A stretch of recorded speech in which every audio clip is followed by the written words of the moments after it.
bingung. Assalamualaikum warahmatullahi wabarakatuh. Alhamdulillah, salam saya dijawab. Mudah-mudahan yang jawab salam terjamin. Yang saya hormati seluruh panitia yang menyelenggarakan acara ini dan dewan juri pada acara lomba ceramah, serta seluruh hadirin peserta lomba ceramah ataupun lomba yang lainnya. Mudah-mudahan kita semua dirahmati oleh Allah Subhanahu wa Ta'ala. Alhamdulillah, alhamdulillah rabbil alamin. Nahmaduhu wa nasta'inuhu wa nastaghfiruh wa na'udzu billahi min shururi anfusina wa min sayyiati a'malina. May yahdihillahu fala mudilla lahu wa may yudlil fala hadiya lahu.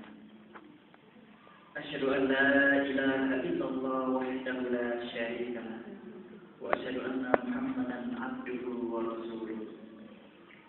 Allahumma shalli ala sayyidina Muhammad wa ala alihi wa ashabihi wa man tabi'ahum bi ihsan ila yaumiddin. Qala Allah Ta'ala fil Qur'anil Karim, A'udzu billahi minasy syaithanir rajim. Bismillahirrahmanirrahim. Walladzina hum li amanatihim wa ahdihim ra'un walladzina hum 'ala shalawatihim yuhafizun. Ulaika humul warithun alladzina yarithuna al-firdausa hum fiha khalidun. Wa qala Nabi Muhammad sallallahu alaihi wasallam, man kharaja fi talabil ilmi fa huwa fi sabilillahi hatta yarji'a. Hadirin jamaah musabaqah PNMI rahimahullah, marilah kita selalu meningkatkan kualitas iman takwa kita kepada Allah Subhanahu wa Ta'ala dengan mensyukuri semua nikmat-nikmat Allah yang telah Allah berikan kepada kita, bapak-bapak, ibu-ibu. Kita punya mata bisa melihat, Bu. Alhamdulillah. Bapaknya bisa melihat ya. Punya telinga bisa mendengar. Bisa. Ini pertanyaan yang bisa jawab. Punya kaki bisa melangkah. Punya lisan bisa berikan. Punya tangan bisa melabar. Namanya sehat. Alhamdulillah sehat semua ya Pak. Tapi apakah kita bisa pantas disebut sehat walafiat, Bu? Punya mata bisa melihat, apakah mata kita ini sudah pantas disebut sehat walafiat? Kalau mata kita ini sering sekali kita gunakan untuk menyaksikan fenomena-fenomena yang tidak layak ditonton, melihat film-film yang mengedukasi. Apakah telinga ini pantas disebut telinga yang sehat walafiat kalau kita masih sering mendengarkan gibah, bahkan mendengarkan suara-suara yang non-edukatif, mendengarkan keluhan orang lain tapi kita membiarkan saja? Apakah masih pantas sehat walafiat? Begitu juga dengan lisan kita, apakah lisan kita ini pantas disebut sehat walafiat? Kalau lisan kita digunakan hanya untuk mengakali orang lain, untuk berdusta, ghibah, namimah, mengadu domba dan lain sebagainya. Dan apakah pantas tangan kita ini disebut tangan yang sehat walafiat kalau tangan kita ini sering mengambil hak orang lain? Asalkan saya puas, tidak urusan orang lain kecewa atau tidak, tangan, entah itu berupa materi fulus ataupun barang-barang yang lain, Apakah pantas kaki kita ini disebut sehat walafiat kalau kita masih sering pergi ke tempat maksiat, pergi ke diskotik, ke rumah perjudian, pergi ke tempat perempuan-perempuan karena untuk kita? Bukankah mata kita ini lebih pantas kalau mata kita ini sehat walafiat kita gunakan untuk menyaksikan melihat ayat-ayat Al-Quran? Telinga kita mendengar lantunan ayat Al-Quran seperti yang dibacakan oleh adik yang dari peserta waktu timur. Subhanallah.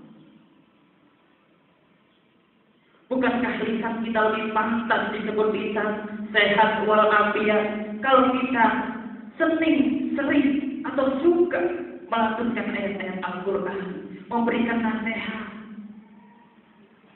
Itulah sepantasnya mata sehat walafiat, telinga sehat walafiat, lisan sehat walafiat. Tidakkah lebih pantas tangan kita ini dikatakan sehat walafiat kalau tangan kita ini sering bersedekah, sering menolong orang? Betul nggak Pak ya? Tapi ya Allah, kita saksikan tangan kita ini jauh dari sedekah. Sering kalau kita di bulan Ramadan meninggalkan, siapa yang akan berinfak untuk fakir miskin, anak-anak yatim, orang-orang duafa yang membutuhkan pendidikan? Jarang Pak, jarang, sedih. Banyak orang Indonesia yang kaya, banyak, tapi hanya pura-pura kaya.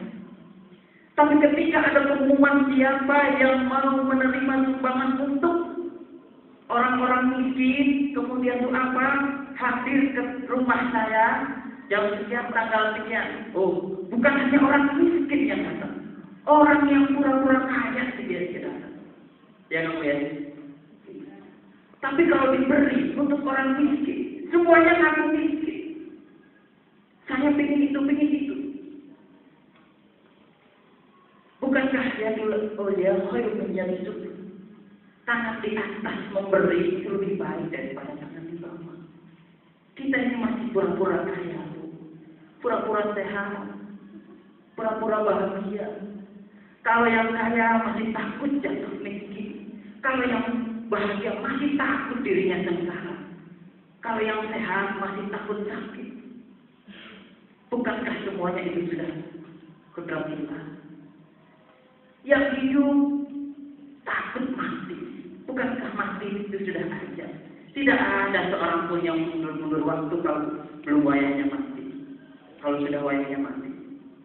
Betul dikatakan, wa idza jaa ajalun la yastakhiruna atau la yastakhirun. Kalau datang itu ajal lupa, jangan mengundur sesaat, sedetik pun tidak bisa.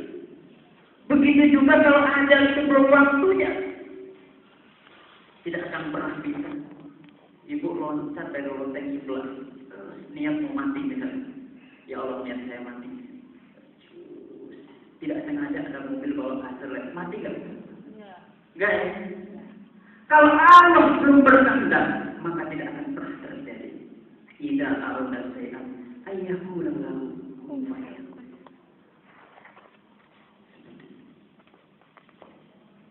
Kembali.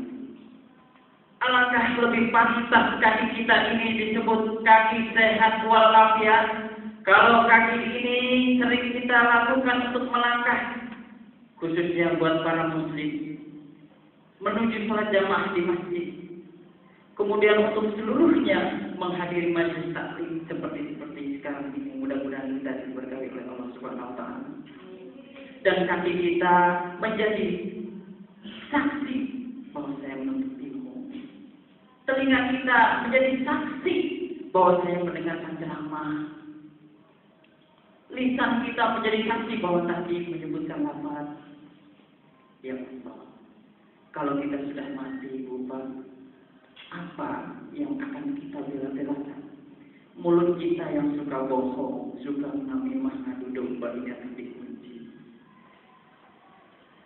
Al-yawma nahtimu ala afwahihim. Hari itu nahtimu ala afwahihim, kami kunci mulut mereka. Wa tukallimuna aydihim, tangan-tangan mereka berkata. Wa tashhadu arjuluhum bima kanu yaksibun. Kaki mereka bersaksi, ya Allah. Kita berdoa mudah-mudahan tangan kita, kaki kita, mata kita, telinga kita ini menjadi hujah penolong kita di hari kiamat nanti. Berdoa, jangan tangan kita menjadi musuh kita ketika kita diadili oleh Allah Subhanahu wa taala. Jangan lisan kita, telinga kita menjadi saksi, menjadi musuh kita di hari kiamat nanti. Mulut menjadi saksi dulu saya membicarakan ini. Tangan menjadi saksi dulu saya memukul si itu, mengambil hartanya si itu. Telinga menjadi saksi dulu saya hobi mendengarkan musik-musik orang Islami daripada mendengarkan Al-Quran. Dulu kaki saya ini lebih suka ke tempat maksiat, menjadi musuh bagi kita. Semua menjadi musuh. Lalu apa penolong kita? Ya Allah, mari kita dengan silaturahmi ini yang diselenggarakan oleh Lampung Timur ini bisa bermanfaat, amin ya rabbal alamin. Dan ini nilai plus bagi kita semua, kita bisa bersilaturahmi.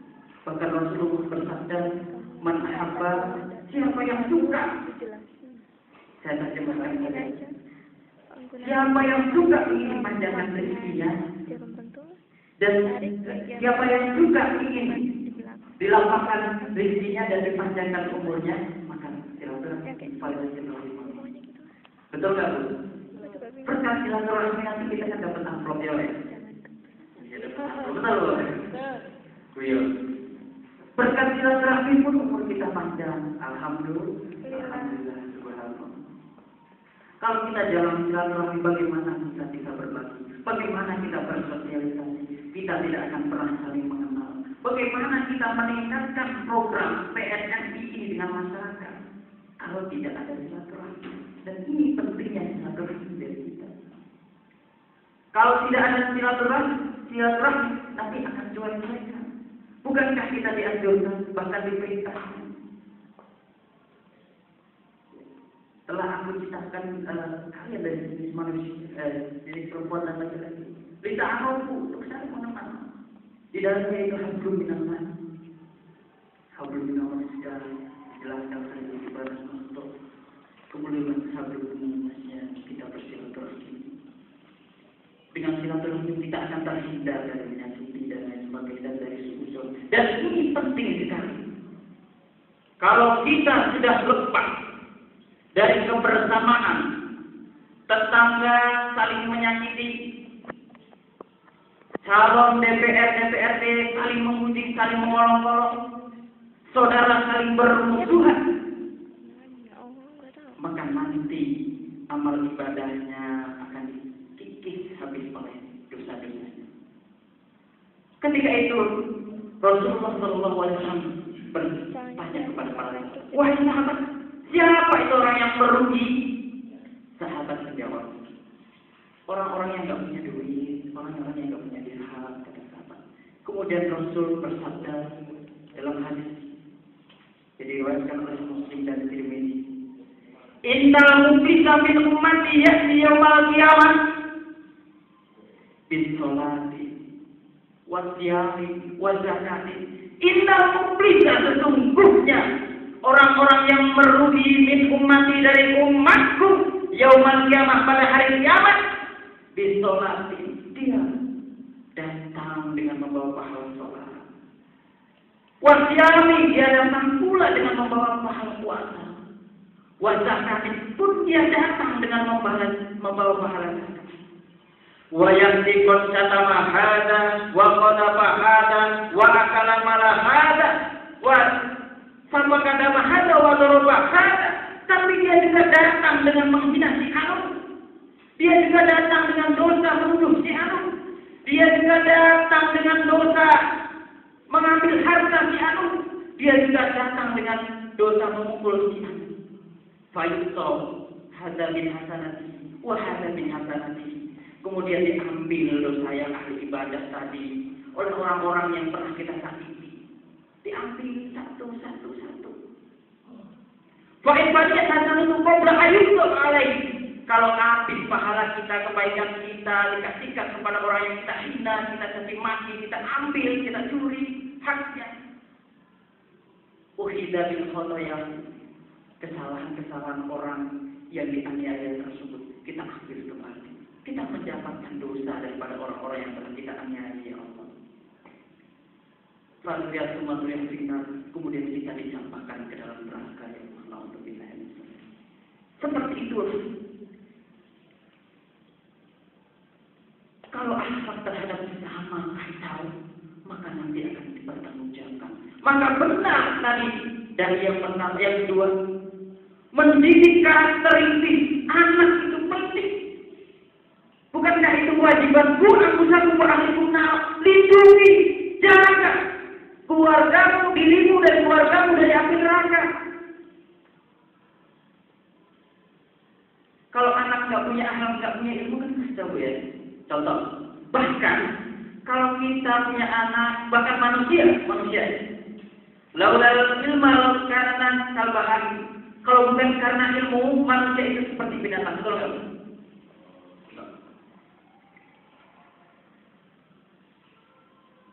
Kita punya kambing, ya. Tetangga punya kambing perempuan, kita punya kambing laki-laki. Kambing kita keluyuran, main ke tempat kambing perempuan tetangga, enggak izin, enggak izin sama kambing tetangganya main punya kambing. Tiba-tiba kambing tetangga hamil, punya anak 2, ya. Punya anak 2. Kira-kira tetangganya marah apa enggak? Enggak, terima kasih berkat kambingnya Pak Yai. Kambing saya beranak 2 nih, kasih 1. Seperti ibu punya anak laki-laki ganteng, gagah, gak punya akhlak, gak punya ilmu. Tetangga punya anak perempuan cantik. Anak ibu keluyuran, main ke tempat anak tetangga, gak izin ke apa, tiba-tiba 2 bulan kemudian ambil anak perempuannya. Oh, ibunya langsung terima kasih gak? Kira-kira marah mau terima kasih? Marah. Oh, terima kasih berkat anaknya Pak Kiai, anak perempuan saya hamil. Itu kalau manusia tidak didasari dengan akhlak dan ilmu, bahkan lebih hina, bahkan tidak laku. Datang ke tempat Pak Tani, ini produksi kambing, ini produksinya kambing, kita akan buat pupuk. Oh, diterima. Pak Tani, saya buat produksinya Kiai, mau diterima nggak buat pupuk? Kira-kira mau nggak? Aduh, ya Allah. Laqad khalaqnal insana fi ahsani taqwim, telah kami jadikan, menciptakan manusia dengan keadaan yang sebaik-baiknya.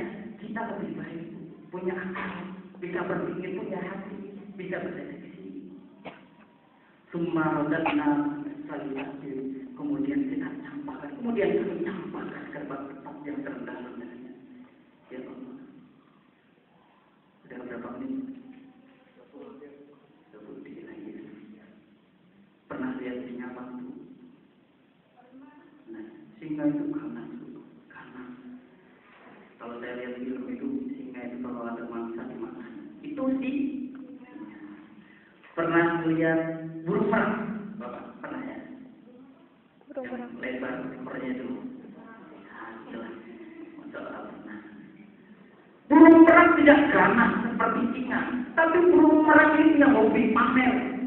Oh, suka benar dia pamerin keindahan ekornya. Nah, seperti itu. Pernah lihat ayam jago? Yang kakinya 2. Ayam jago tidak suka pamer. Ayam jago tidak ganas, mangsa punya tidak. Tapi jangan dikatakan ayam jago kalau ada ayam betina nganggur tidak diuber. Itu ayam jago suka mengubah sahwat. Pernah lihat apa itu? Bukan ini babi. Nah, babi. Pernah lihat ya? Babi tidak suka mengubah hawa nafsu. Babi tidak ganas seperti singa. Babi tidak ria. Babi pun tidak suka pamer seperti burung merak. Tapi babi itu rakus main sudu, bahkan sukanya makannya kotor-kotor. Itu bang. Kita lihat manusia sekarang, Pak, ya Allah. Dulu zaman jahiliyah, anak lahir perempuan dibunuh ya. Ya, dibunuh. Sekarang belum lahir sudah dibunuh terus. Belum lahir sudah dibunuh. Ya Allah. Nah itulah sifat-sifat binatang. Kalau sifat manusia melebihi itu, maka manusia bahkan lebih hina daripada binatang. Ya Allah. Kenapa bisa terjadi? Al-Quran yang berbicara. Walaqad darabna li jahannama katsiran minal jinni wal insi. Dan kebanyakan neraka jahanam itu dari golongan jin dan manusia. Lahum qulubun la yafqahuna biha, punya hati tapi tidak melihat ayat-ayat Allah, memahami ayat-ayat Allah. Lahum a'yunun la yasma'una biha, la yusiruna biha, punya mata tapi tidak melihat tanda-tanda kekuasaan Allah. Walau adahum la yasma'una biha, punya telinga tapi tidak mau mendengar ayat-ayat Allah. Ulaika kal an'am, mereka seperti binatang ternak. Belum atau bahkan lebih hina. Ulaika humul khasirun, mereka orang-orang yang lalai. Mudah-mudahan kita semua tidak seperti itu, Pak Ibu ya. Allah, kita berbuat ikhlas karena Allah, jangan karena materi semata. Karena jelas Allah itu cinta kepada kita. Cinta nggak Bu ya? Cinta kepada kita, sayang kepada kita. Sampai cintanya Allah kepada kita, cemburu. Orang cinta itu cemburu ya. Misalnya ibu punya suami ya. Suami ibu berdandan untuk perempuan lain. Kira-kira cemburu nggak? Atau enggak? Kalau enggak berarti nggak cinta. Seperti itu. Saking cintanya Allah, Allah tidak mau diduakan. Allah tidak mau diduakan. Nah, ini. Makanya orang yang berbuat bukan karena apa, hati-hati. Saya pernah baca sebuah hadis Abu Hurairah. Qala sami'tu Rasulullah sallallahu alaihi wasallam yaqul, aku mendengar Rasulullah sallallahu alaihi wasallam berkata, inna awalana di yaumil qiyamah alaihi rajulun istahid fa utiya bihi. Inna awalana, orang yang pertama kali nanti diadili di hari kiamat adalah orang yang berjuang di jalan Allah. Fa utiya bihi, dipanggil, sini Mas, sini. Allah Subhanahu wa taala. Fa'arafa ni'amahu fa'arafaha, kemudian digambarkan nikmat-nikmat, kemudian orang yang berjuang ingin mengetahuinya. Faqala, kemudian Allah bertanya, "Fama amilta biha, apa yang kau lakukan terhadap nikmat-nikmatku yang telah kuberikan kepadamu?"